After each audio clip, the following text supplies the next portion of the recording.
ڕێز و سڵاو بۆیەوە بینەران و گوێگرانی خۆشەویستی تەلەڤیزیۆنی کۆمەڵا لەگەڵتاندان بۆ پێشکەشکردنی بەرنامەی لێکدانەوە هەڵوێست.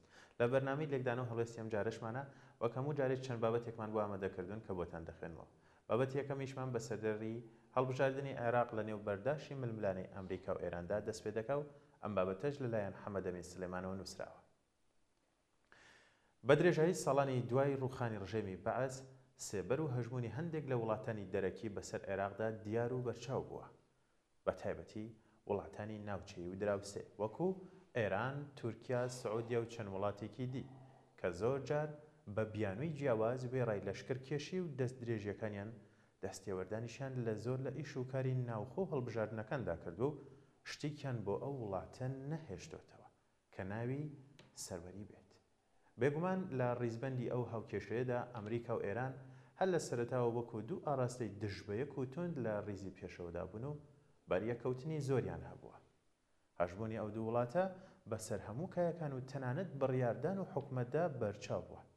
لە سەرجەم هەڵبژاردنەکاندا تێڕوانین و ئەجێندای ئەوان بەسەر ئیرادەی هاوڵاتیانی عێراقدا سەپاوە و متمانەی خەڵکیان بە دەنگدان زۆر کەس و لاواز کردووە. دیارە فۆرمی ململانەی ئەمریکا و ئێران لە هەڵبژاردننی ئەو جارەی عێراقیشدا بە بەراورد بە ڕابردوو زۆر جیاواز و تونترە. ئەوەش بۆ دەرئەنجامی ئەو گۆڕان و پێشهاتانە دەگەڕێتەوە کە لە دوای ڕووداوەکەی 7 ئۆکتۆبەر ناوچەکە بەخۆیەوە بینیوێتی. هاوکێشەی هێز و ململانیەکانی گۆڕیوە و لە چوارچێوەی فۆرمێکی نوێدا دایڕشتوێتەوە. هەڵبەت من لێرەدا بۆ تێگەیشتنی وەرتر لەو بابەتە بە پێویستی دەزانم سەرنووسێکی بەژەوەندی و ئەجێندای هەریەک لەو دوو هێزە ڕکابەرە بکەین و لە گۆشەی نیگای هەریەکەیەکیان شرۆڤێکی کورتیرە لەمەڕ ئەو بابەتە بخەینە ڕوو بە چەند خاڵێک کە بەم شێوازە بۆتان ئەخوێنەوە. خاڵ یەکەمان ئەمریکا. هەژمونی ئێران بەسەر عێراق بۆ ئەمریکا جێی نیگەرانیکی قوڵە، چونکە ئەو وڵاتە قوربانیکی زۆری لە عێراقدا داوە، ملیاران دۆلاری خەرج کردووە و هەزاران سەربازی کوژراوە. بۆیە استراتیژی ئەمریکا لە ئێستادا و بە تایبەت دوای شکستەکانی بەرەی مەقاومە کە تێیدا ئێران لاواز دەردەکەوێت لە قاڵبدان و جڵەوکردنی گروپەکانی سەر بە ئێران و بێڕۆڵکردن و کەمکردنەوەی نەفوزی ئەو وڵاتەیە لە عێراقدا. ئەمریکا لە چاوەڕوانی و هەوڵی ئەوەدایە لە ئەو هەڵبژاردنەدا لایەنەکانی سەر بە ئێران ئەنجامێکیەوە بەدەست نەهێنن کە لە حکومەتی داهاتوودا ڕۆڵێکی ڕەها و بەرچاویان هەبێت. بۆ ئەو مەبەستەش فشاری خستوەتە سەر حکومەتی عێراق و هێڵە سوورەکانی خۆی بۆ دیاری کردووە. خۆ ئەگەر پێچەوانەی ئەوە ڕوو بدات ئەوە ڕەنگە ئەمریکا کارتە ئابووری و داراییەکانی و ئەو کۆمەک و هاوکاریانی لە بواری جیاوازدا پێشکەشی عێراقی دەکات بکاتە فشار و دووریش نییە جڵەوی ئیسرائیلیش بۆ وەشاندنی گورجێک شل بکات کە دەمێکە تەلەڤیڤ سەری لێ دەخورێت لە کاتێکدا کە عێراق تاکە پێگەی گروپەکانی سەر بە ئێران بووە تا ئێستا ئیسرائیل دەستی لێ پاراست بێت.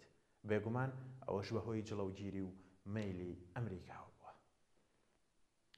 خاڵی دووەم ئێران. استراتیژی ئێران لە عێراق بریتیە لە پاراستن و فراوانکردنی ئەو هەژمون و باڵا دەستەی لە وڵاتەدا هەیبووە، چونکە عێراق بۆ ئێران بایەخێکی گرنگ و هەمەلایەنەی هەبوو هەیە.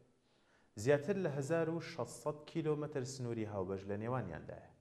دەسەڵاتێکی شیعە مەزهەب لە ئێستادا لە عێراق باڵا دەستە کە هاوسۆز و هاودیدی ئێرانە. چەندان گروپی سربەتاران هەن کە ئێران لە دژی ئەمریکا و ئیسرائیل بەکاریان دێنێ.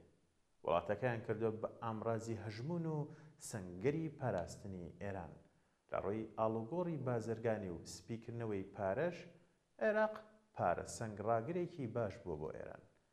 لە دوای لێدان و لاوازبوونی بەرەی مەقاومە عێراق بە دواپێگە و سەنگەری بەهێزی ئێران دەژمێدرێت و لە ڕێکخستنەوەی ئەو بەهرێشدا ڕۆڵێکی گرنگی دەبێت کە بە پێی راپۆرتێکی شیکاری ئاژانسی هەواڵی ئیسرائیلی واینێت لە دوای ڕووخانی ڕژێمی بەشار ئەسەد و لاوازبوونی حیزبوڵای لوبنان و حوسیەکانی یەمەن ئێستا ئێران بە وریاییەوە لە چوارچێوەیەکی نوێدا هەوڵی گەڕاندنەوە و بنیاتنانەوەی بەرەی بەرگری دەدات.